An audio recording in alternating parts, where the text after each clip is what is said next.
Many modern dive knives have several features listed in their descriptions above and beyond like just a normal cutting edge, but several dive knives have different cutting edges, and if you're new to scuba diving and you're looking for a dive knife, then the sheer range can be a bit muddling, but that's why I'm here to help. Hi all of you awesome scuba divers out there, welcome to the Scuba Diver Magazine channel, your favourite place for the latest scuba diving news and gear reviews. Yeah. One piece of kit that I bring with me on every single dive, but rarely actually use, is a dive knife or a cutting device of some sort. On most dives, it's quite rare that you come across something that you do need to cut through. It's rare that we're like hacking through seaweed or underwater netting. That is, if you pick the right dive sites, that is. If you encounter a lot of fishing gear, you might be diving in the wrong waters. But even though I rarely need to use my dive knife, I will always carry at least one cutting device with me on every dive, because I want it there if I do come across something unexpected. And in this video, I'm going to break down all of the different aspects of dive knives and cutting devices out there, because there are quite a few. And you can see that by browsing the dive knife section under Diving Essentials on Scuba.com's website, who are today's sponsor. But Scuba.com does way more than just sell dive knives. They sell a whole range of dive gear from leading brands today, custom picked by their team of experienced divers on the east and west coast of the United States. Scuba.com's team consists of highly trained and experienced professionals who have dived all over the world. Get personalized recommendations for the perfect gear, no matter your diving destination or style. Ready to take the plunge? Scuba.com offers scuba diving classes from all levels, from beginner open water diver certification to advanced technical diving courses.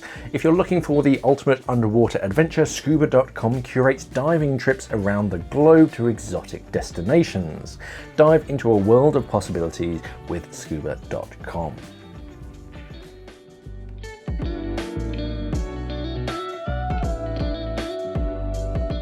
You may have noticed me mention cutting devices or cutting tools, because not all dive knives are conventional knives with a handle that you grab hold of and an unfriendly end on the other side.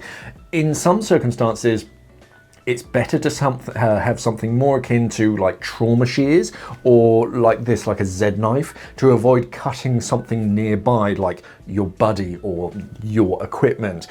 Waving a bladed article around in neutral buoyancy is likely to cut something else accidentally, because you have nothing to push against, so it's a bit more unwieldy. So smaller blades and like covered blades have increased in popularity in recent years.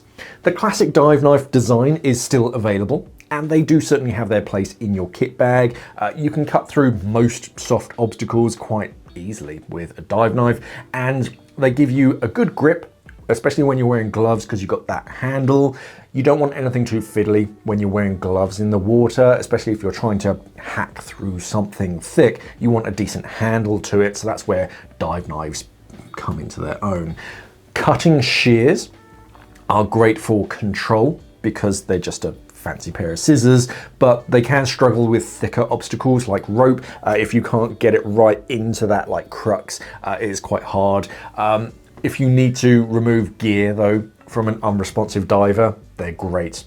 You can line up a cut and then slice through webbing or neoprene very quickly and easily with minimal risk to the victim underneath it all. Z knives have rocketed in popularity in recent years. They're nice and compact, so you can store them almost anywhere on you. They're relatively cheap, so you can justify carrying more than one, so you can always reach at least one. A lot of divers always have multiples, at least two, so that, yeah, if you can't physically reach one, chances are you can reach the other. And they are bloody good at cutting through soft obstacles. Many have replaceable razor blades, which is protected by a kind of cover to avoid accidental cuts, but anything that does find its way is basically forced against the blade and then along that blade, so it's very quick at cutting through ropes and lines and nettings and stuff. It's very quick and easy. Combination knives like this are interesting. They're an aim to be like a best of both worlds in that they present themselves as a normal dive knife, so you use it as a normal dive knife, but you can unhook something and open them up as cutting shears. The only downside is that your cutting shears now have cutting edges on both sides of them. So they're not as safe as conventional trauma shears, but if you need a dive knife, you've got the dive knife. If you need shears, you've got shears. Yeah, you just do have to be a little bit careful with them. Spearfishing knives are another dive knife that you might see out there. They're the very pointy, like stiletto knives, and they're often sharp on both sides. Therefore, dispatching fish after you've caught them, so you put them out of their misery as soon as possible. So they have a stiletto design, which you could use for scuba diving, but you may get some funny looks from like other divers on the boat, and that like pointy tip, I don't want that anywhere near any of my dive equipment because I don't want to puncture my BCD or myself. You may see the odd folding knife in your searches. They're not overly popular because like moving parts can jam up if you don't care for it, with like salt buildup, sand or rust or something. Too many moving parts basically. They're handy in that you can have a full-size knife that's like literally folds in half so it doesn't take up very much space, but you don't see too many of them on the market. There are some, but they're not overly popular.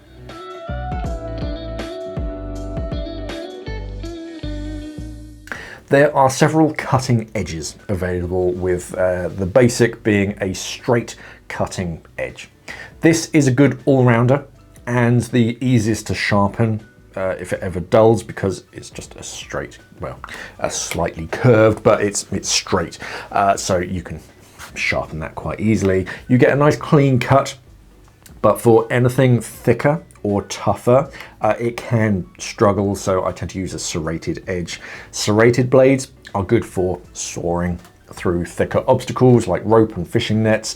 They're harder to sharpen unless you have the right tools. You can't just use a honing stone on them, and the cut can be a little messy, but it's my default go-to for most things. I often don't, I just carry a serrated knife whilst I'm diving. The straight edge is really nice, it can probably do a lot of jobs, but the serrated blade will do all those jobs. Cutting hooks are a little bit different to Z knives.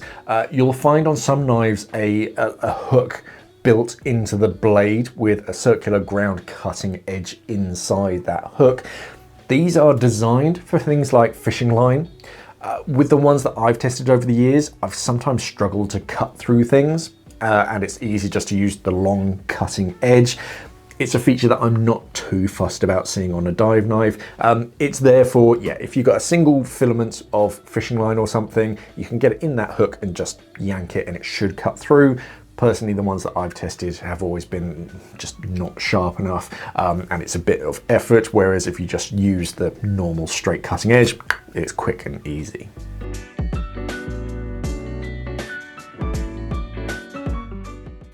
You'll notice that with some knife designs that you get the choice of a point or a blunt tip. Some have ridiculous names like a sheep tip or something. I've seen all sorts of weird and wonderful stuffs, but for me, it's pointy or it's blunt. Unless you're spearfishing, I've yet to find a good requirement for having a pointed dive knife while scuba diving. I've never come across that. There's very little need to like pierce or poke anything whilst diving, and the most likely thing that you're going to pierce is yourself when you're trying to put the knife away. So I don't see much point in having a point, which is why many dive knives today have a blunted tip to avoid those accidental pokes. Many divers will see that and try and use it as like a flathead screwdriver, or worse, a prying tool, but do be careful. It's not what they're designed for, because knives are quite thin. It's not unusual to break or twist and break if you're not careful. Don't get me wrong, if it's an emergency, I'll use whatever I can, but I'm not sacrificing my knife if I can come back later with a better tool. That kind of chisel, sometimes they call it like a chisel tip. Yeah, it's great, but it's not a screwdriver or a pry bar. Just do be careful with them.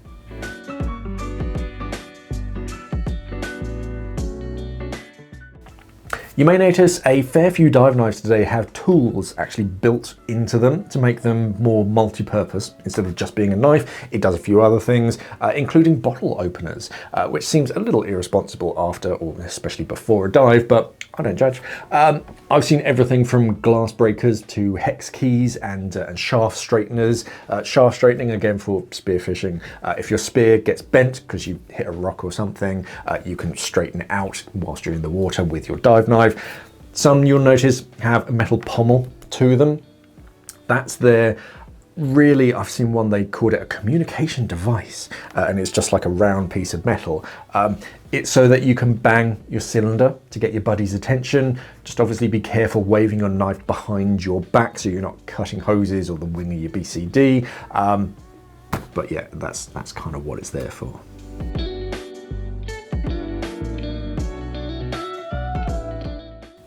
The part that you hold onto ranges from just bare metal to rubberized or even just webbing material that's used as a handle. Bare metal is good because it's simple, doesn't pose any weak points, and it doesn't hide any corrosion. It's just a single piece of metal that's been shaped into a knife with a handle. That's quite hard to fault because it's very strong, but it can be a little slippery when it's wet and a bit uncomfortable, because even if they've rounded the corners, in a bare hand it can be a bit uncomfortable if you have to use it frequently or for long periods. It's more of just, yeah, it's cheap, it does the job. If you need to cut through something, great, but for like extended use, it can be a bit uncomfortable. Sometimes they wrap them in paracord, which gives you a bit more grip, but yeah, you can take that off if you so wish. Plastic handles are more ergonomic, but can also be a bit slippery if it's just hard plastic.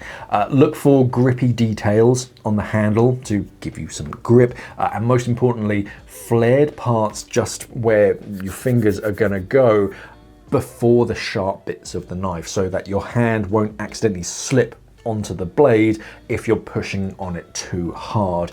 You kind of want that stopper to, yeah, protect your fingers. Rubberized handles give you better grip when they're wet.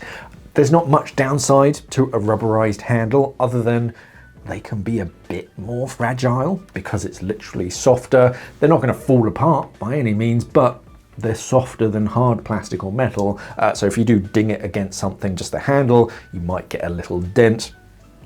Hey, it's purely cosmetic, but yeah, rubberized handles give you better grip, especially when they're wet. One handy feature, if your knife can be separated. Some knives, if you have like the metal of the knife and then the handle, you can disassemble the knife, which is quite handy. The join isn't always perfect between the plastic and the metal, and the salt water can creep in underneath the handle and it can cause rust, which is unseen underneath the handle if you're not careful. On some dive knives, you can actually separate the blade from the handle itself to make sure that the metal that's going to rust is clean and dry between dives. Otherwise, I'll just grease the joint if you can't separate the handle, because it's a relatively rare feature to see on a dive knife, so I wouldn't worry too much about it, but it does exist and it's quite a handy feature. But if you've got the handle on the metal, I'll just grease that join, which I'll get into in a little bit.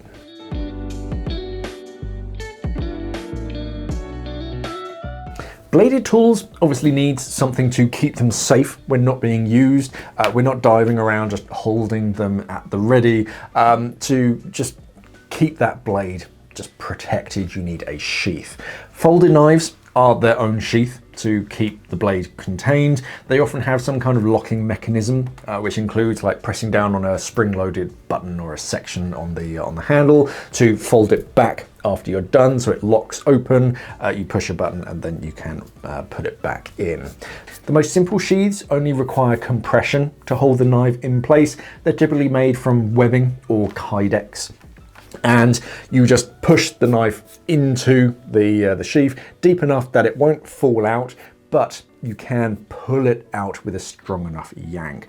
Nice and simple, gets the job done, and there's no like mechanism that can fail in a few years' time when rust sits in or anything. It's just, yeah, it fits in, it comes out. but it doesn't fall out unless you give it a yank. Some knife sheaths have a button or some kind of mechanism. Push the button to release the knife. Others have a slightly better one with like a grip mechanism to ensure that you've got a good grip of the knife before it can be pulled out. It ensures that your knife won't just fall out if the button is pushed accidentally by something and they just fall out for you to instinctively try and grab for it. Do not do that. If you have a good enough grip, you can then pull it out.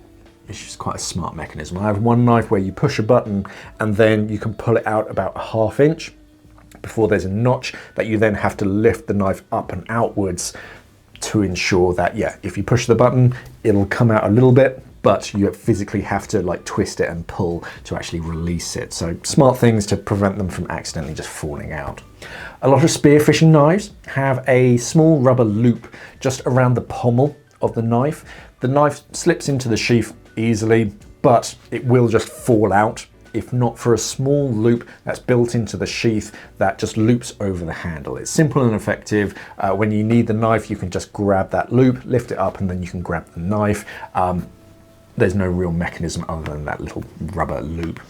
Many smaller cutting tools like Z knives and shears have Velcro tabs and that like double up as handles. Everybody knows how Velcro works. I'm not going to dwell too much on that. Yeah, it sticks down when it's in place, and then you just pull on it to release it. It's pretty decent.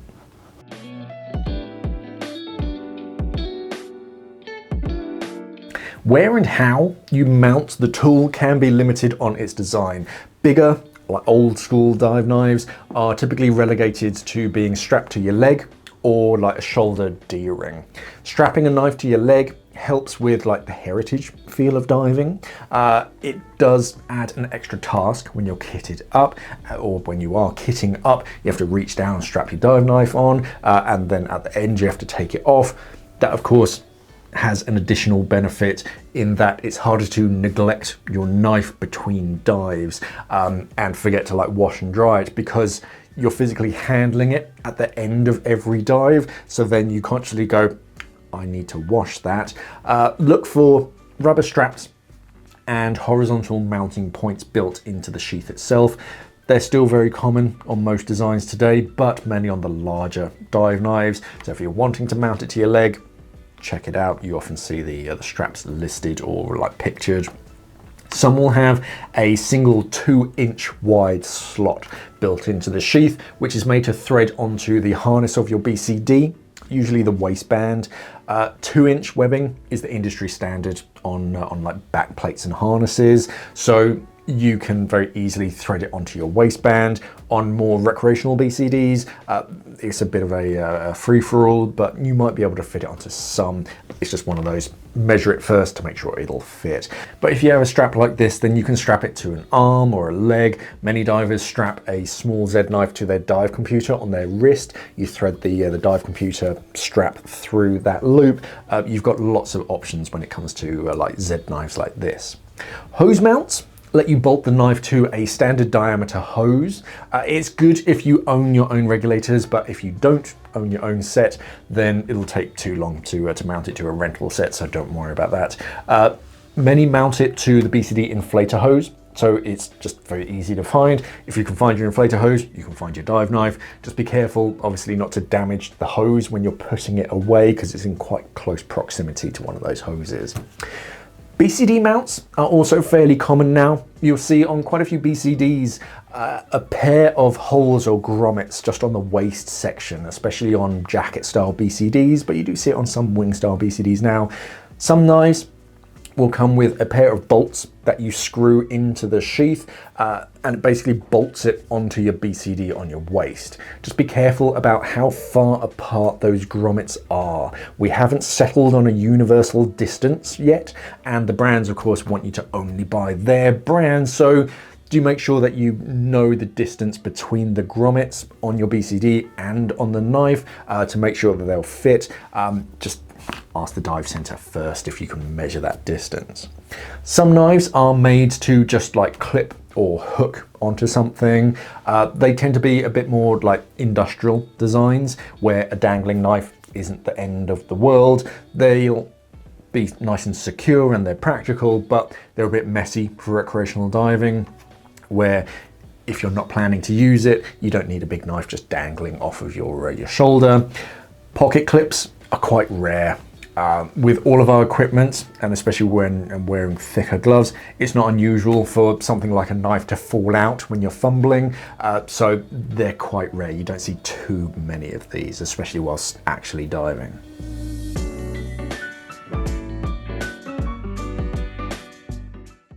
Most dive knives are made from stainless steel. Stainless does not mean that they won't ever rust. Steel contains iron, which rusts, and if you leave that in contact with salt water, it's going to rust. Some steel blends are better than others for rust prevention. You'll typically find 304, 316, and sometimes 420 steel used on dive knives. There are quite a few others, but those tend to be the most common. 316 is typically the best for marine environments. It takes a fair amount of neglect for it to rust up, especially when compared to 304, which I think is a bit cheaper, but you do need to keep it clean and dry between dives. I've had 304 knives just rust in a single day after a couple of dives because I've just left it in a pocket without washing and drying it. 420 steel is worse, I believe. Make sure that you do wash with fresh water and dry between use in salt water. So try and look for 316, that tends to be the best steel out there. Titanium is another popular material. It's lighter than steel and it's corrosion resistant because it doesn't have any iron. It doesn't hold the best edge compared to steel. It's also quite different to sharpen it. You have to use some special tools, but if you're not planning on using it every day and you just want a knife that you can kind of forget about, then titanium is a good choice if an expensive one, because titanium is often much more expensive. Ceramic is the latest material to hit the market. Ceramic blades are very sharp. If you've ever smashed a plate, you know how sharp that edges can be. And because they're not made from metal, they cannot rust, so it's perfect for scuba diving. They can't bend or twist, so you'll only tend to find them on smaller Z knives where the actual blade material itself is protected.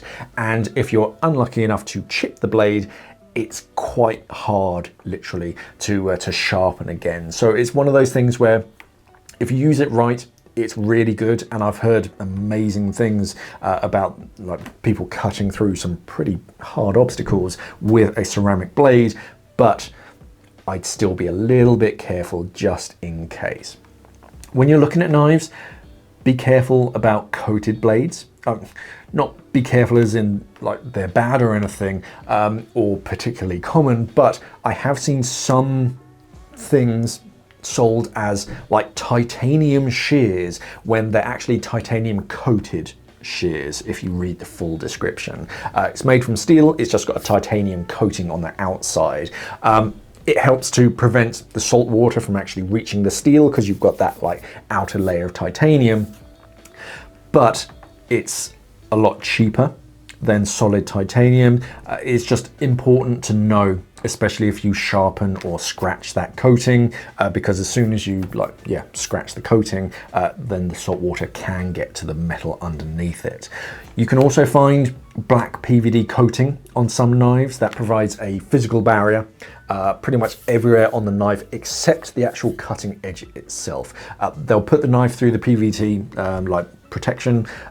treatment, so that it bonds to the outside, and then they'll sharpen the knife. The actual blade that they've ground away, of course, is just bare steel if it's a steel knife. So yeah, that bit can rust itself, so do be careful.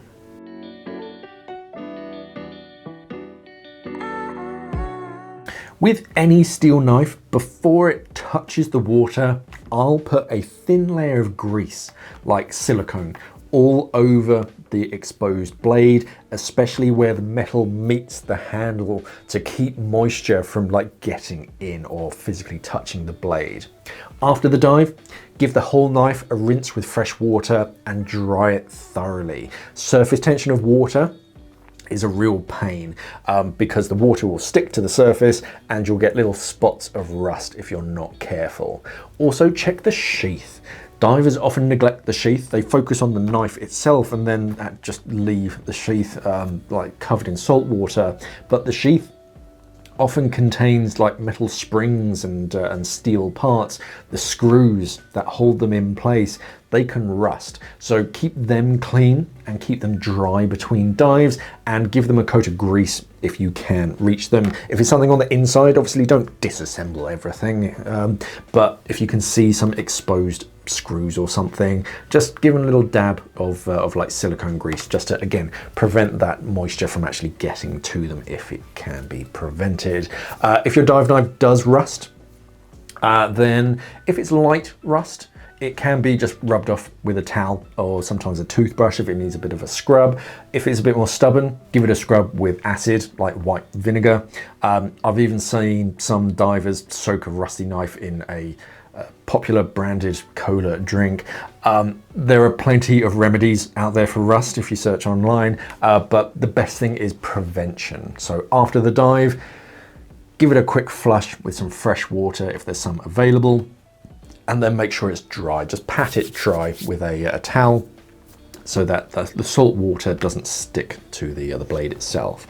Also, sharpen your knife from time to time, especially if you do end up using it. It doesn't need to be razor sharp, but blunt knives are pretty useless. Check over any like lanyards and clips for wear and tear. You don't want to be like relying on that lanyard. You take the knife out and go, it's attached to a lanyard, I can let go of this, only for it to just snap, and then you watch your knife sink away to Davy Jones. So just have a quick look over the entire knife. It doesn't have to be between every single dive, but ideally every single dive. Have a look at it every now and then, just assess it for any kind of wear and tear.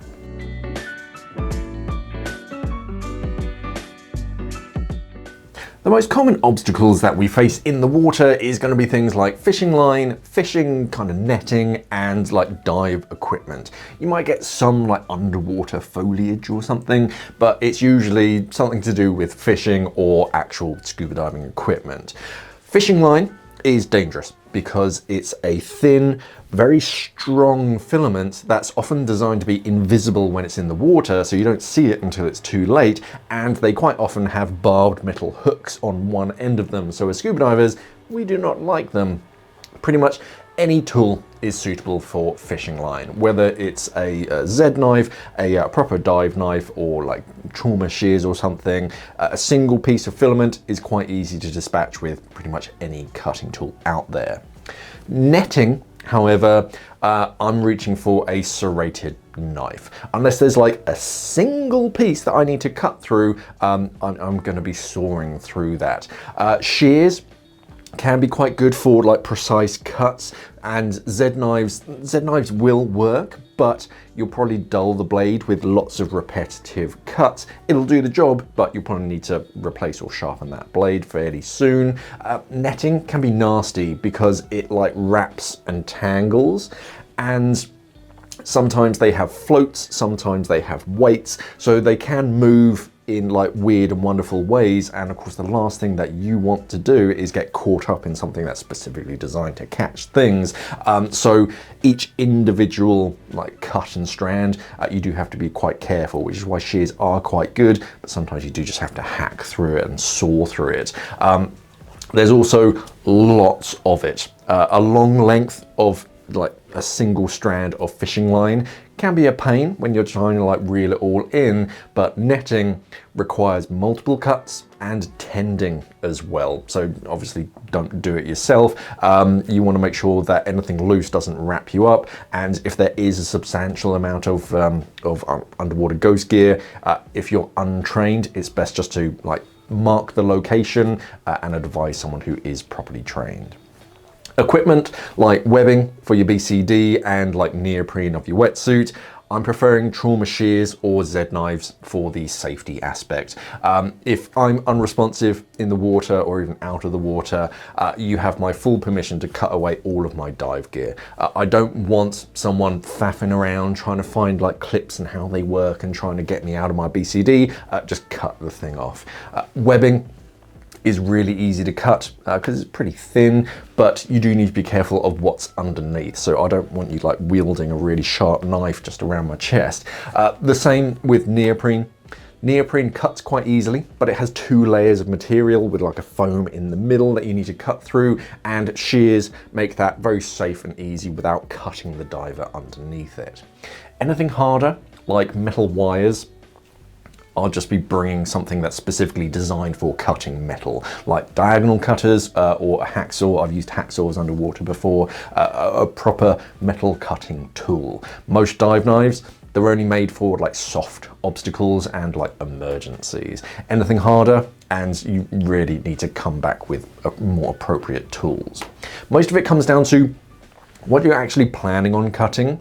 A compact Z knife is suitable for most divers to get them out of some kind of entanglement, and I'll choose a serrated knife over most other choices as like an all-rounder. I tend to always dive with at least one serrated blade. Trauma shears, they are convenient, they're pretty cheap as well, and they're a standardized design, making them very easy to replace. If you have some kind of sheath for a pair of trauma shears, you can replace them with like almost any other brand because they're pretty much the same size. But you won't need a huge dive knife on most dives. You see some divers come in and they'll say, oh, I'm heading out here, I need like the biggest dive knife possible because there are sharks in the water. No. A small knife, something with like a 2 or 3 inch blade, is really more than enough for most divers. But obviously bring the right tool for what you're going to be doing in the water, and that's not going to be fighting sharks and octopus like in the movies. If you're ever in doubt, you can always ask the awesome guys and girls over at scuba.com for their advice. I'll pop links up here in the corner and down in the description of the video so you can have a chat with them. Let me know what you carry and where you carry it as well whilst you're on a dive.